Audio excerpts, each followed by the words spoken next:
What's up, everybody? Welcome to Mongols. This is our Riveters recap show. Hounds were not in action this week, so we figured let's talk about the Rivs because they did just have such an exciting finish to their game this weekend. I am Mike. Joining me is Kaz and Justin.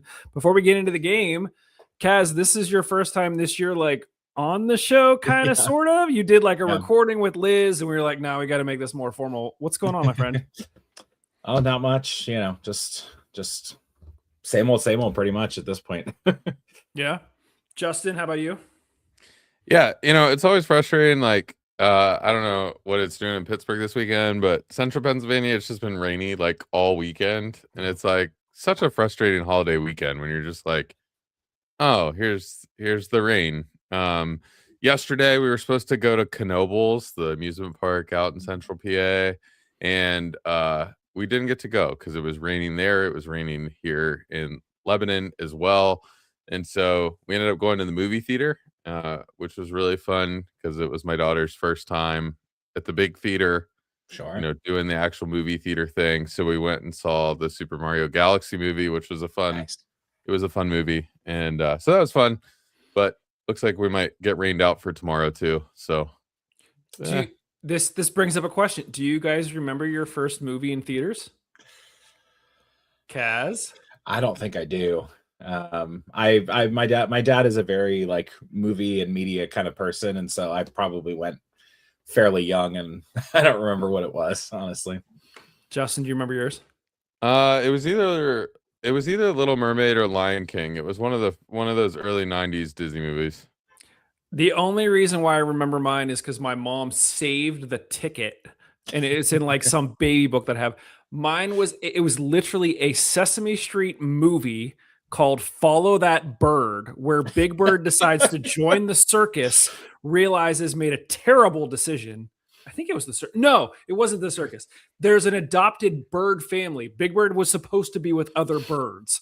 And so this adopted bird family like takes Big Bird away and they have to go and rescue Big Bird. It's like a road trip movie. So this is awesome. That's right? Yeah, that's great. This is the Sounds content like a fever dream, frankly. Right? Listen, I think it came out late 70s, maybe. I'm not that old, but a lot of stuff in the 70s was definitely a fever dream. Yeah. Speaking of a fever dream, I think the end of this game, sent everybody into a bit of a fever dream. Mm-hmm. Let's get our Hey Sir out of the way and then get into the specifics of what happened here with the Rivs. And now, Hey Sir, 1 minute reactions with Laura Ellen. Oh my goodness. How great is that? The last second goal by the goalkeeper who had that strike. Oh my word. How much fun. I love watching this team. What a whole bunch of ups and downs of this match. Oh my goodness, but it looked like so much fun. The fans looked like they were having a great time. It did look a little bit chilly in Pittsburgh, but oh my word. And what a way to finish. Let's go Riveters! This has been Hey Sir, 1 minute reactions with Laura Ellen. Justin, considering that Laura Ellen is a former keeper, did you just hear about this incessantly over the past 24 hours? No, I didn't actually. Okay, good. It was pretty quiet after that Hey Sir. I think she got it all out during the Hey Sir. So. Good. Kaz, you were there, yes? Yeah. It was a little chilly, a little rainy. Yeah. What was it like at the stadium? I mean, significantly smaller crowd than last weekend. And it kind of felt like it, especially given the like periods of down, on the field.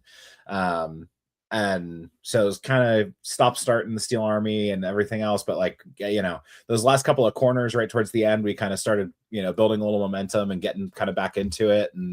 And we all were joking, oh, goalie goal, and sure enough, here we are. But yeah, it was, overall, the game was mostly just kind of until the very end.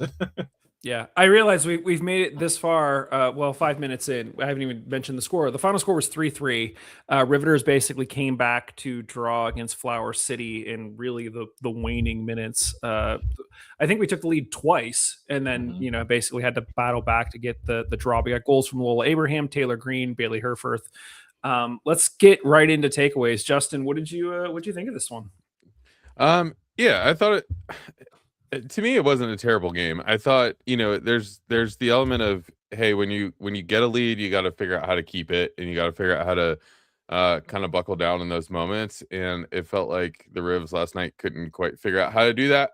And so often when you see that happen, when you've had this game where you're kind of like back and forth, and you take the lead, then they equalize, you take the lead, they equalize, and then they get the goal to go ahead. You see the team who's been working to keep the lead the whole game kind of fall apart. So it's good to see that didn't happen, and you kind of they were able to rescue it in the last second of the game.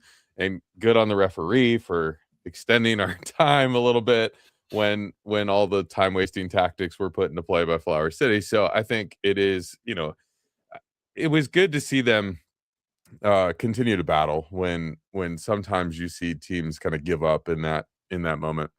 Yeah. Kaz, what'd you think about this one? Give me a takeaway. So I said it in our Slack. There at the game last night, it kind of felt like basically the second half, like that goal right before halftime. I mean, literally I think it was the last, kick of the first half was them scoring to equalize the second time.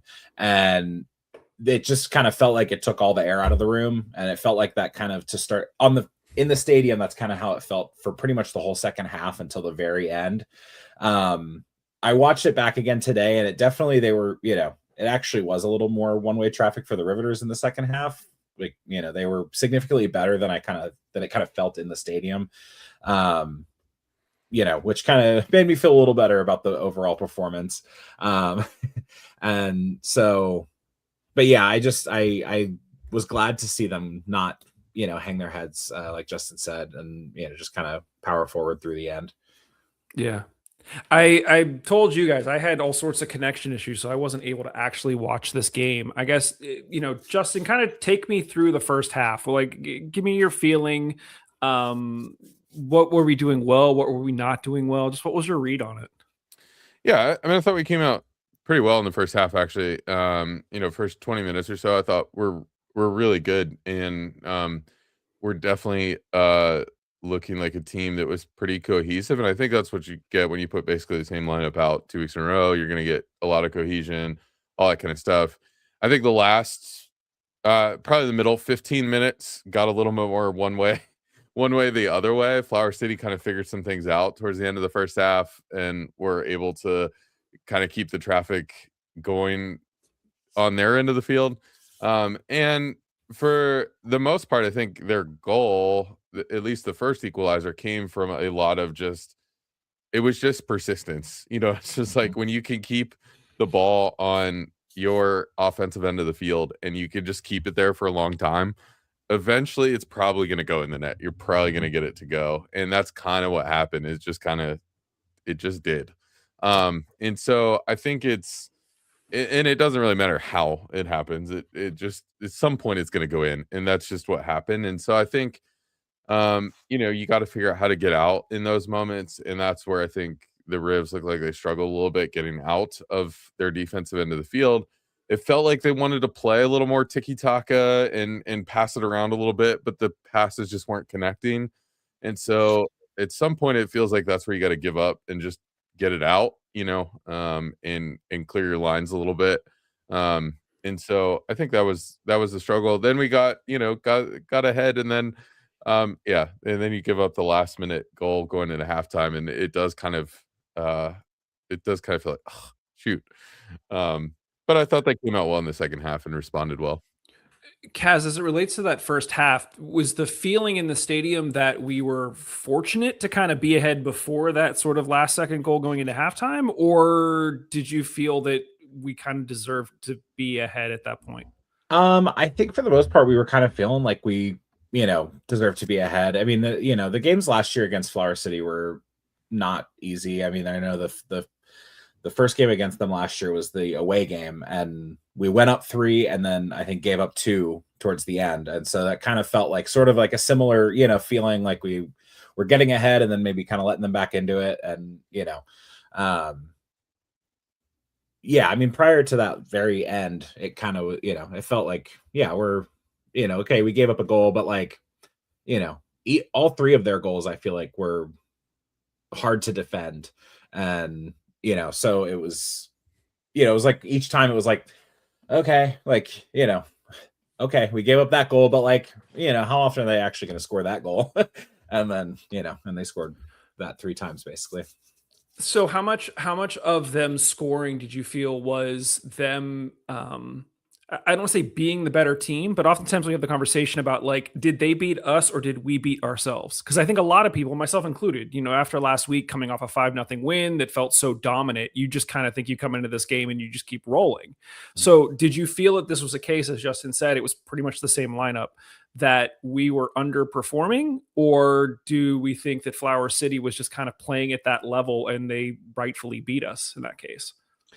I do think that Flower City has kind of taken a step up this year. Overall, it seems like they're a little bit of a better team than they were last year. I want to say they ended up like second to last in the division last year.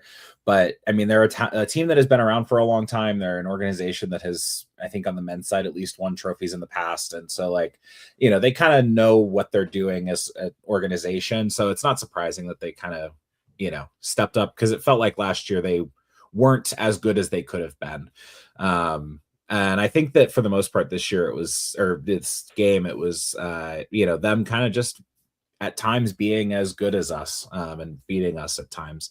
I think I counted that when they scored their first goal, they had it was off of, was it off of a corner or just after a corner. And that was their 5th corner. And I think we had 1 in the entire first half. So it was just after that first goal, we kind of let them into it, and they took advantage ultimately of getting a bunch of chances. And, it just kind of felt like they were up for it. Justin, I know sometimes we have differing opinions. Do you agree in that case? Yeah, for the most part. I think the it's unfortunate when you give up a goal from a corner or set piece. I don't remember if it was the initial ball or the second ball coming back in, but I think when and I forget who scored it, but she was wide open and had there was nobody jumping with her. There was nobody trying to knock her off and that's unfortunate, is when you give up kind of an open header in the box. You got to figure out what you did there to not have somebody at least jumping with her to make it hard on the attacker. The third goal, I mean, come on. You're not gonna see that in this league all that often. And 2, like, you don't expect a shot from where that came in at the angle it came in on the, all of that there. And I think even watching Bailey's reaction after that, you're just kind of like, I don't know what I could have done there. Like, I tried, I tried to get there, and it was too good of a shot. I was going to say, Justin, I asked you to walk me through the first half. Kaz, why don't you walk us through the second half? What did you see? Kind of how was the flow? What were you guys feeling? Obviously, there was the dramatic goal at the very end, but what kind of led up to that moment? I mean, in the stadium, it definitely felt like there was just, they couldn't keep hold of the ball. They couldn't, do anything that they wanted to do. Like Justin said, kind of trying to do the tiki-taka, but they weren't able to keep the ball for more than just a few seconds. And, so it ended up feeling a lot more disjointed, I think, than the Riveters would have liked. And, that was the hardest part. Their goal, the Flower City goal, came also, I think, off of a set piece. I want to say it was a free kick into the box, and our defender went up for it, but kind of whiffed on it, and it sort of took like a light bounce and, kind of landed right to the Flower City player, and she just kind of shot it right past Bailey. And there's, like you said, there's nothing that she could have done there that, that would have stopped it. And even their goal at the second goal going into halftime, I mean, that was just a shot from, almost a quarter of the way up the field. Like it just arced over everyone and, past Bailey. So it just, all 3 goals really felt like there was nothing Bailey could do. And in the stadium in the second half, it felt kind of, low energy, and, disjointed on the field. Watching back, it felt a little more, like they had some opportunities, but yeah, until the very end in the stadium, it was very low energy. Well, let's talk about the third goal, right? Because I think that's what gets all the headlines. We literally titled this episode "The Goalie." I just think of that scene from D2 where the Iceland coach is just screaming the goal. But anyway, we've had conversations in the past about where do certain coaches stand on if it comes late in the game. Do you bring the goalie forward? If there's a set, what do you do? I feel like Rob said he wouldn't. Like that's like not the way he plays. When you guys saw Bailey start to go forward in the stadium, what was the reaction? Were people like let's go for it, or were people getting nervous? Like what was the feeling? Yeah, no, it was definitely, because at that point, you're down a goal. It would have been, certainly their first loss at home besides that playoff game. I don't think they lost on the road at all last year, did they? They lost to Cleveland, right? But it just, it was like, you have to go for it. Worst case, you lose by 2 at that point, you just got to go for it. And, so she went up for 2 corners. That was the one that she scored on was the second corner that she had gone up for. And, and so we were kind of like, yeah, go for it. We encourage that, Hounds games, Rivers games, any time that we need a goal, even if maybe it's not tactically the right decision. But yeah, it was definitely, we were like, okay, great. Yeah, let's go for it. And of course we were joking about goalie goal, and then, yeah. And both times. And then the second time it all worked out. Justin, what was the reaction like in your house when you guys saw that go in? I think we always, you always love the dramatic and the flair for the dramatic, but I can believe, I think I've heard at times there are some keepers that are really good at PKs because they know they know the psychology of PKs, right? That one, it just like, she looked like a striker. Like the way she ran up to the ball's kind of just like laying in the box, it's rolling, but it's just kind of there.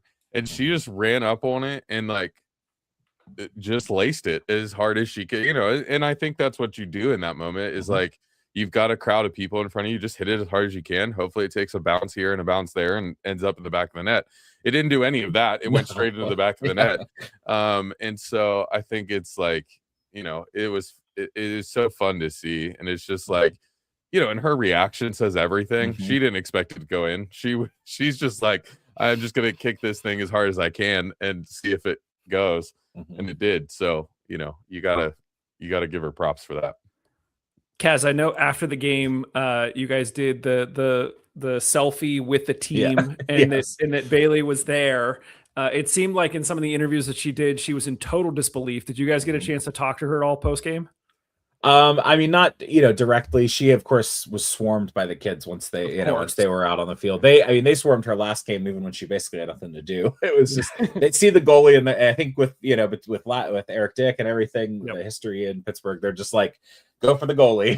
And so they've been surrounded pretty much, but both games so far. Understandable last night, but she, when they came over and did the high fives and everything, she clearly was also just like in shock. You saw it on her face on the broadcast, I'm sure, and pictures and everything. But, she came over and, tried to set back up. But of course, she had like a big smile on her face. She was trying to keep focused, before they blew the whistle. And, and then they blew the whistle and she, was just, they swarmed her at the end. The backup goalkeeper was out there. All the coaches, all the players ran over to her, So yeah, it felt like we had just like won the final. That was, the kind of the jubilant feeling in the moment. That's awesome. Let's do this. Let's get Mondo's take, because I think there's gonna be a little surprise as to what Mondo's moment was, and then we're gonna circle back and we can talk a little bit more about this game before we get into some other stuff. It's time for Mondo's moment, the top moment of the game from the Mondalorian. This week's Mondo moment for the Riveters match against Flower City 1872 comes in the dying moments of stoppage in the second half, as goalkeeper Bailey Herforth comes forward for a corner, the ball falls to her, and she slots it home with power and emphasis, tying the game and splitting the spoils at home. This is the way. This has been Mondo's moment. I don't think I've heard a more emphatic "this is the way" in a while. Like he felt really happy to say that. Mhm. So thanks, Mondo. Let's do our top three, and then I do want to circle back. I know that there were some additional thoughts that you guys had specifically as it relates to this game compared to last game, and kind of what's going on. So, Kaz, give me one of the top three. I mean, I feel like it's the most obvious. Bailey has to be on the list. I mean, yes, she let in 3 goals, but I feel like she didn't let in 3 goals. The only time she had, I think, 1 save credited to her, and it was a really good save. You know, she was kind of one-on-one with one of the attackers for Flower City, and and gathered it up pretty easily. And then obviously, getting a goal. I think she said afterwards that it was the first goal she'd ever scored. And she's been a goalkeeper her whole life, so I feel like she at least deserves a place on the list for sure. Justin, give me another one. I thought Ella Malloy was great last night. She is a rock star at the 10. She's everything you want at 10. Every time she's on the ball, she turns and goes forward. There's not an ounce of her that wants to go backwards ever. And so I love that, and I love the way she played last night.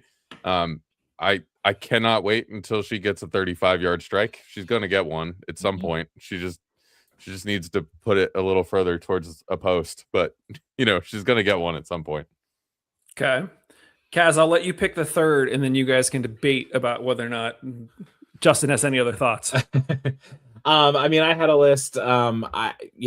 I feel like it'd be wrong for me to not throw out Bella Vozar. She's just so consistent, so solid, such like leadership, especially late in the game. She, after that third goal went in, she was the one calling for them to huddle up and, kind of putting, making sure everyone's heads didn't drop, and, just kind of getting back into it. And I mean, she's always just, there, putting in a hard tackle, clearly a leadership, role on this team.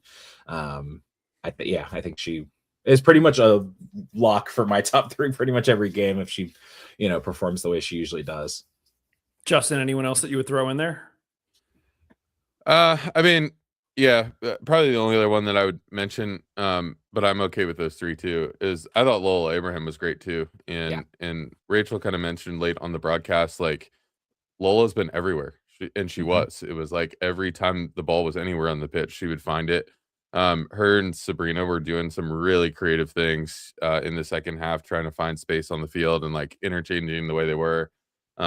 And so I thought she was great, and she scored. So yeah, that's always good. Okay. But you're good with the top 3 of Bailey, Malloy, and Vozar. Okay. Yep. Is that our order? Is it Bailey at 1, Malloy at 2, Vozar at 3, or are we swap at any of those? I mean, I'd be fine with that, but we could discuss. Yeah, the only thing that's hard about that for me is like, so we have a goalkeeper and a defender on the list in a game where we gave up 3 goals. 3 goals. Yeah. And so it's hard, and I don't know. Yeah, none of them were. I don't think any of them were on Bella's side of the field or her fault. So I don't think it's like, oh, she shouldn't be on that list. Yeah. But it is interesting when you're, and I remember the first game of the Hound season, we gave up 3 and still gave one of the spots to Nico. Yeah. And so I think it's like, it is what it is. I think it's just funny. I think Bailey, like I said, I don't think any of those goals were her fault. So I think, giving her the tying goal, in the dying minutes as the goalkeeper, I feel like we got to put her up at the top. Okay. So we have Bailey with 3 points, Malloy at 2, Vozar at 1. Yeah. So that is what we think. Obviously, let us know what you think. Guys, before we move on and talk about the fact that we are going to be playing Steel City on Thursday, I know that there were some thoughts about the differences between this game, last game. Let's just get into that. Kaz, what are you thinking? What did you want to discuss here? I mean, it felt like, again, this was, the initial feeling in the stadium afterwards was that, they, every time we, did something, they would adjust to, either figure out how to beat it or, stop it or whatever. I mean, obviously in the end, it kind of worked out.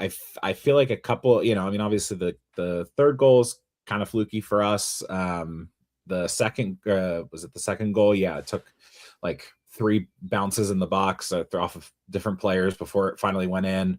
It felt like a couple, we kind of got a little lucky with a couple of those. Obviously, Flower City also got a little lucky with some of those, just the skill on some of those goals.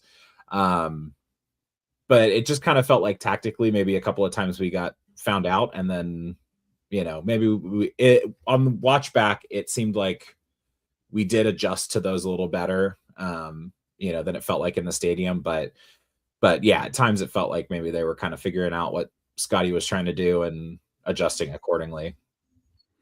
Justin, your thoughts on sort of the adjustments, the mid-game adjustments? I know that's something that we're always talking about, and we've had high praise for Scott in the past. What were your read on the first 2 games? Yeah, I actually didn't get to watch much of the first game, so I didn't see a ton of the. I don't know what all the differences look like. I didn't feel like this one was necessarily tactically bad or tactically stressful. It felt like some of this was just execution. And then the other thing that I was thinking about today that might have played a part in this is like when you lose a voice on the field like Tessa, I think it takes some time to figure out who the leader is now and who the voice is now that people are going to listen to. And I think it's like this is one of those games that needed a voice. It needed somebody on the field to be like, guys, let's shut this down now. And let's get this going. Let's figure out how to score a goal. Let's figure out how to not give up a goal. Like all this kind of, it's the voice on the field who really is going to be the one to like settle things down. I think about, there was so many times where when Tessa was not in the lineup last summer, we definitely noticed and definitely saw that. And so I wonder if that's part of it too, that like, we got an easy game to start, and then you get into a hard game like this, and somebody's got to be the voice. And so whether that's Bella, whether that's Ella Malloy, whether whoever, somebody's got to be, the one to kind of be the vocal leader of the team to get them refocused. So I don't know that it was tactically. It didn't feel, watching on the broadcast, it didn't feel tactical the way we're getting beat. It almost felt execution more. Because we had a lot of chances and a lot of shots and a lot of like things that probably didn't go down as shots but looked like shots that just got blocked or knocked away or all that kind of stuff. And so it'll be interesting, with the W League, the stats don't always come out right away. It'll be interesting when the stats kind of come out for this game to see kind of what it looked like statistically. But I would guess our passing accuracy wasn't that good, and I would guess that Flower City had a lot of blocks. Yeah. Kaz, you mentioned specifically, Bella kind of getting everyone back together after the second goal. With Tessa being out, is there a clear candidate in your mind that you would like to see step into those shoes? Or do you think that maybe we still don't know who that person is yet? I mean, at least, I think Bella has become kind of the vocal leader. I've heard her chirping a lot on the field, the last couple of games. Just, she's definitely been very vocal, and and certainly after, I think they didn't do it after the second goal because it was about to be halftime, but after the first and the third goal, they, she was the one kind of immediately pulling everyone together for a huddle to like, okay, here's what we need to do, and she was the one kind of taking point in that huddle, even though like Piper's wearing the armband, she was the one kind of taking charge and, telling everyone like, okay, we need to do this. You should have done that, that kind of thing. Okay. Interesting. I know we're going to talk about Steel City here in a second. Do you guys have any final thoughts from this game, last game, or anything else that we should talk about here before we move on? It's just good to be on this side of a goalkeeper goal. As a Philadelphia Union fan, I was on the other side. Same exact situation, 3-3 draw. But it was the goalkeeper goalkeeper for Toronto who scored against Philadelphia. And I was like, it just feels so demoralizing when that happens. And so to have it happen the other way, 3 or 4 weeks later, it's like, this is what it feels like on this side. Yeah. Yeah. For sure. All right. Well, let's talk about it. So Thursday, we are air quotes away at Steel City at Founders Field. Thus far, Steel City have only played 1 game, but they have 1 win and they've scored 1 goal. Now, that game was against Buffalo, who we beat 5-0. So if you're looking for some sort of comparison as to what we can expect from Steel City this year, there's kind of your comparison. They beat them 1-0. We beat them 5-0. Kaz, your thoughts on what is sure to be a rambunctious Founders field on Thursday night? Yeah, I mean, I'm looking forward to it. I know a good number of us are going to be there, as we were last year. And I am at least making a new version of the Yinzer Cup that we won last year. Nice. That I still have here sitting on my shelf. So it should be kind of a fun environment, but also, Steel City always feels, even regardless of where they're going to be in the standings, I feel like they're always going to be up for these matches. Just because of the proximity, and it feels like they have like a chip on their shoulder about, their like professionalism versus theirs and that kind of thing. So it should be a hard fought game. I think it'll also be telling because they, are going to be really hard hitting and, going in for it. And the field's not that great. Just the quality of the field is not that great. And so, they're not going to be able to play their kind of 1-2 pat touches, like they like to do. And it's real grass, so it's a little different, so it should be an interesting matchup. Hopefully, we can get the result like we did last year, but yeah, I'm looking forward to a fun time regardless. I mean, the real grass versus turf is a legitimate issue. Like, I know at the high school level, our high school is one of the only schools that still plays on real grass, and it is a massive advantage for our guys because other teams show up and they can't play with speed. Everything slows down. Justin, based on what you've seen of this Rivs team, how much of a hindrance, you talked about them wanting to play like tiki-taka to try to get out of trouble. That's going to be a little bit more difficult on grass on Thursday. Yeah. Yeah, I think it's gonna be a lot harder to play through the middle of the field. And when you have a midfielder like Malloy and you can play that way, like you want to, but it's gonna be one of those things that I don't know that they can. And I think even last night, I feel like they brought Sabrina Bryan on in the second half. They played a lot more like long balls to her. Mm-hmm.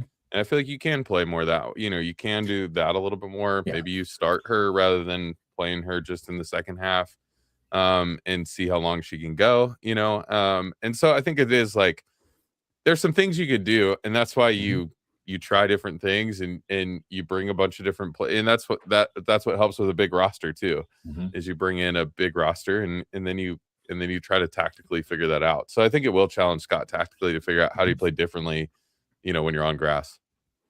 Kaz, it's like I mentioned, it is a bit of a raucous crowd. We know that there's lots of kids involved. Give me a prediction for Thursday night. Score. What do you expect to see, just in general? I'm gonna go with 2-1 for the Riveters, which I think was the scoreline last year at Founders Field. It's gonna be interesting. We'll see. A lot of times it's sort of like kind of how it was in Tulsa, in the final last year, where it's, we're the ones chanting, and then every once in a while they get worked up and they start chanting or yelling or whatever. But, for the most part, for 90 minutes, we're the ones that are going. And the one thing that I know they mentioned it on the broadcast last night, was that Tatum Nelson should be back this week. Yep. So that I think will be huge, for at least for the goal scoring side, and kind of bringing in some of the veteran leadership up top that I don't really think that we have besides Sabrina. I think a lot of the players are new or newer, for this team. Like Lola was with the squad last year, but she was injured, so she didn't play. So hopefully a little bit of, gelling up top in that regard too, and get a couple of goals and get out of there with 3 points ideally. Kaz says 2-1. Justin, what do you think? That was actually what I was going to say. I was going to say 2-1. I think what I'm hoping to see from this game is a little more tactical, tactical solidity from individual players. Like, I think it is hard when you come off a college season or you come away from a college program where you might be playing a different system or a different position, all that kind of stuff. And then you're thrown up into this lineup and it's like, okay, but by the third game, you should start to see a little bit more tactical fluidity. And I know that, you won't, these short seasons, you won't get to the place that like the Riverhounds are, on a by the end of the season. But I think like you do want to see a little bit more tactical solidity throughout the squad. Yeah. I am curious, Kaz, we didn't do kind of a formal like preview / prediction show for the Riveters this year. Just we got caught up with everything else going on with the Hounds. Based on what you've seen over the first 2 games, and I know it's obviously a really small sample size, we know what the expectation is from an organizational level in terms of the way that they treat the team. We've seen the new kits, which look amazing. It's treated as if it is full pro from the bottom to the top. Based on what you've seen, I think everyone's expectation as a fan is that this is kind of like championship or bust. Realistically, how do you compare what you've seen this year to kind of what we were seeing towards the end of the season last year? Like you mentioned, missing some, veteran leadership up top, and that tandem coming back could be a huge boost. Are there other areas that you think we might be lacking that might hurt us, or do you think it's still too early to tell at this point? I mean, I think it's a little hard to say. I know there's a few players that are still kind of not with the team yet, like DeSora, the other starting center back from last year. She, I think, has been dealing with an injury, and of course, I think she's about to graduate high school, so she's, I'm sure got other things going on as well. So I know that there's been some kind of slow to getting to the squad, in addition to just the normal amount of gelling and that kind of stuff. Plus, I mean, Tessa being in the midfield. I don't know any of the midfielders to start the season. At least not, they're not like familiar names from last year. Anna Marie Williams was a regular player last year. She wasn't even on the bench this week. So I don't know if there was an injury or something that wasn't reported, or if she had graduation or something to go to. I don't know. So there's some things that, I could see a little bit more progression with, but I think at least on paper, this team is good enough to make, a good run and certainly win the division and, get to the playoffs. And if we don't get a situation like last year where half the team leaves and, we're stuck with Minnesota in the first round, we could, make a little bit of a push in the playoffs ideally. But, I think there's enough talent here that we should be doing that. It's just a matter of, if we can actually get it all working to do that. Yeah. Justin, are you seeing any holes or anything, or is it still too early? Still too early. I think this team's looking good so far, and looking like they haven't taken a big step back from last year. So I wouldn't expect them. I wouldn't expect the level to drop off. And I think this organization has, we've seen the Riverhounds organization grow in the last, however many years. And I think it's just I wouldn't expect them to kind of let off the gas, with this team. Yeah. I know I just want to keep talking about Riveters, even though I know that we have a Hounds game coming up this weekend. We got Steve and Josh's. No, I just got Steve. Josh wasn't around last week either. Their take on Nelly. Kaz, your take on Nelly? It's a mascot. I'm not like, I know the fact that it's based on Nellie Bly is cool. She's growing on me. She didn't even come over to the Steel Army section last weekend. I think it was like, okay, we're a little anxious to introduce ourselves to the Steel Army. But she came over this weekend and had some fun, and that was, so it was good to see that. I'm getting used to it. The humanoid thing is weird to me, but it's also, unless you're going to do just literally Rosie the Riveter, there's not really a clear cut, like, what do you do for the Riveters? Yeah. Justin, I'm curious what your daughter's reaction is to Nelly. All the reactions we've gotten have been adults. What does RJ think of it? I don't think that's funny. I don't think we've actually shown her a picture of Nelly. And I think part of that is like, I don't know that we're going to get out to a Riveters game this year. And so like, we haven't like been like, hey, here's the mascot. Like, and I remember the first time she came, like the first time when she was like kind of old enough to do the thing, that she came to a Riverhounds game. She was super scared of Ammo and like wouldn't go talk to him at all. And then the next time we were there, 2 times later, she loved Ammo and wanted a picture and all that kind of stuff. And so I think she would enjoy Nelly if we showed her. Okay.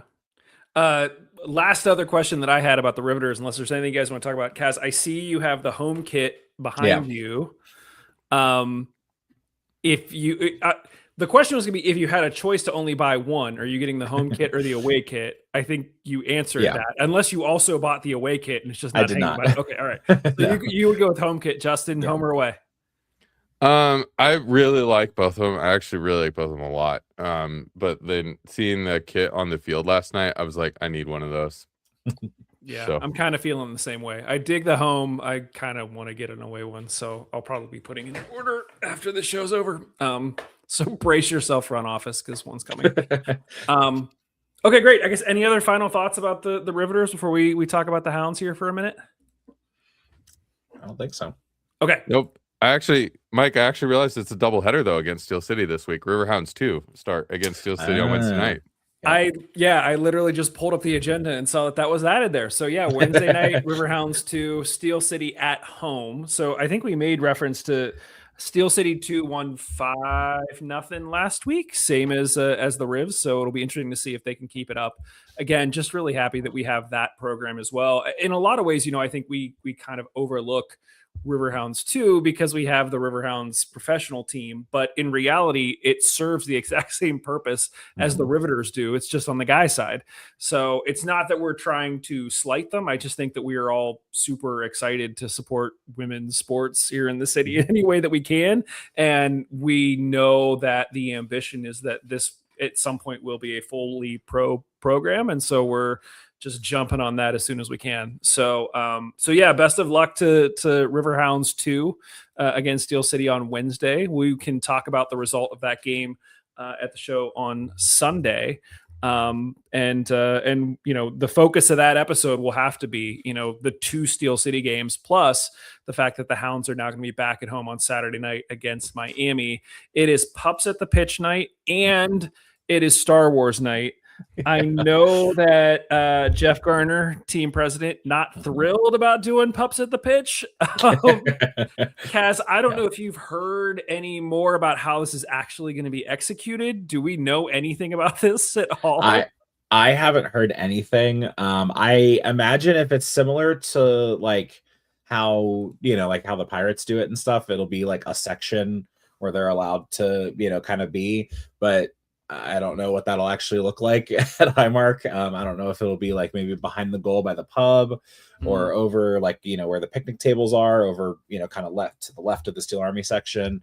There's kind of an open area there. You could kind of have all the dogs congregate there, but yeah, I don't know what it's actually going to look like, but I'm looking forward to it. It should be, something different at least. Oh, Tony Rivera in chat just said the dogs will be in the Riverside. So, okay. But there's no chance the dogs are allowed on the field, right? I can't imagine. No, I mean, unless they have some kind of like halftime entertainment thing planned where including the dogs, but and like a cleanup crew. Like if I was a player, I wouldn't want to like run out there afterwards. Like that can't be great. Yeah. And it's also Star Wars night, so this is Mondo's moment to shine for sure. We'll have to make sure that we talk to Mondo and kind of see what all is planned there. But it is Miami. I know that in the past we've kind of looked at Miami as a bit of a laughing stock. They currently actually sit a few points ahead of us. They're 3 points ahead of us now. They have played 2 more games than we have, so you got to take that into consideration. But they did just beat Louisville 4-3. So this is not, maybe it's the case that Louisville just isn't the team that we've expected from previous seasons. After we beat them 2-0 in Louisville, now Miami's rolling them. Justin, your thoughts on Miami coming into town? What should we expect here? Yeah, I was a little surprised when I saw that result come across last night, and then realized that former Brighton and Hove Albion striker Jurgen Locadia is the starting striker for Miami this year, which he bounced around from Brighton to Cincinnati and then was in the Netherlands for a while and now is back in Miami, and I think like when you've got a striker who's played at all different levels that way and like there is some danger there of scoring goals, and obviously they put 4 past Louisville, and so I do think this is a team the Hounds should take seriously.